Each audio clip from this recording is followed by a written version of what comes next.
Bonjour à tous, j'espère que vous allez bien. Cette vidéo aujourd'hui, parce que j'ai eu des messages en fait pour des gens qui souffrent d'hypochloridrie. Donc on va voir ensemble, elle s'adresse donc surtout à ces personnes-là.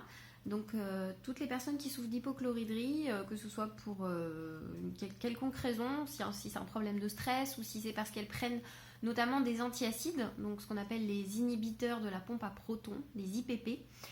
Qui sont des antiacides et donc qui ont des effets qui ont pour effet de créer des problèmes digestifs notamment et des problèmes d'absorption des nutriments et des vitamines. Donc on va voir ce qu'on peut utiliser à la place. Donc lorsqu'on souffre donc d'hypochloridrie. Juste un petit rappel physiologique avant tout. Il faut que je vous explique quand même que l'estomac va produire du suc gastrique grâce à des cellules glandulaires. Et donc ces sucs gastriques en fait vont être composés essentiellement de sel, d'acide chlorhydrique et d'enzymes. Le suc gastrique, il va être donc c'est ce suc gastrique qui va permettre de digérer les aliments, entre autres. Le suc gastrique, lui, il va être stimulé par la vue des aliments, par l'odorat, par le goût et donc par la prise alimentaire. C'est donc un milieu très acide et la muqueuse intestinale, enfin l'estomac, lui, va être protégé par le mucus et par des bicarbonates. Et c'est ça qui permet qui fait en sorte que l'estomac ne se prédigère pas lui-même en fait. Donc lorsqu'on souffre d'hypochloridrie, du coup on a du mal à digérer tout ce qui est protéines. Donc dès qu'on mange de la viande, on va avoir des problèmes. Tout ce qui est glucides, enfin voilà, on a vraiment des problèmes de digestion importants. Donc qui vont créer aussi des ballonnements, des flatulences, enfin beaucoup d'inconfort. Et donc, au lieu d'utiliser des IPP, on va pouvoir utiliser des produits naturels et ça va changer beaucoup de choses déjà. Je vous renvoie à la vidéo que j'avais tournée sur tout ce qui était, ce qui concernait la prise de jus de pomme de terre, sur tout ce qui était ulcère gastro-duodénal et aussi tout ce qui était gastrite. Pour ceux en fait qui voudraient un peu plus de précision, si vous souffrez d'ulcère, je vous conseille de faire donc un jour de diète par semaine. Donc toutes les 2 heures en alternance, vous prenez à peu près donc un demi-verre de jus de pomme de terre crue en alternance avec un demi-verre de chou.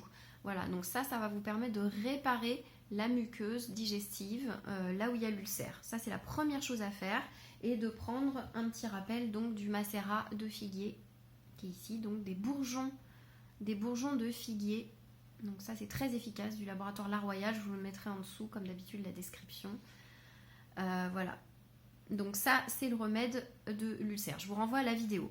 Maintenant pour ceux qui souffrent précisément d'hypochloridrie, on a un remède naturel qui existe, qui est ce qu'on appelle de l'organothérapie, qu'on utilise aussi communément en homéopathie. C'est une des branches de l'homéopathie. Moi je vais donner avant les repas une ampoule de Gaster-Gali en D8. C'est de l'homéopathie, ça fonctionne très bien. Donc une ampoule avant chaque repas ou alors 30 gouttes dans de l'eau si c'est un petit dosage, si vous l'avez fait préparer en pharmacie. Donc ça c'est très efficace. Autre chose aussi, c'est que je vous ai dit que le suc gastrique, il était constitué d'acide chlorhydrique, mais aussi d'enzymes. Ces enzymes, elles vont être essentielles à la vie et c'est elles qui vont vous aider aussi à digérer donc, tout ce qui est notamment protéines, glucides, lipides, etc. Donc souvent, quand on est en hypochloridrie, ou quand on est stressé, ou quand on a un déséquilibre alimentaire, ou quand on a une maladie digestive importante, on n'a pas assez d'enzymes. Donc il va falloir en apporter. Et heureusement, on a des compléments alimentaires qui existent. Donc ce sont des enzymes végétales, donc qui sont 100% végétales. Donc pour les végétariens ou les végétaliens, ça peut être très utile. Donc ces enzymes, elles vont vous permettre donc d'aider à digérer tout ça. Donc ce sont des enzymes végétales de chez Vital Plus, voilà, et on en prend une, je dirais, avant chaque repas ou pendant les repas. Voilà à peu près tout ce que je voulais vous dire là-dessus. J'espère que cette vidéo vous aura été utile. N'hésitez pas à la partager ou à la liker. Puis si vous avez des questions, vous pouvez toujours les poser en dessous de cette vidéo. Je vous dis à très bientôt. Bye bye.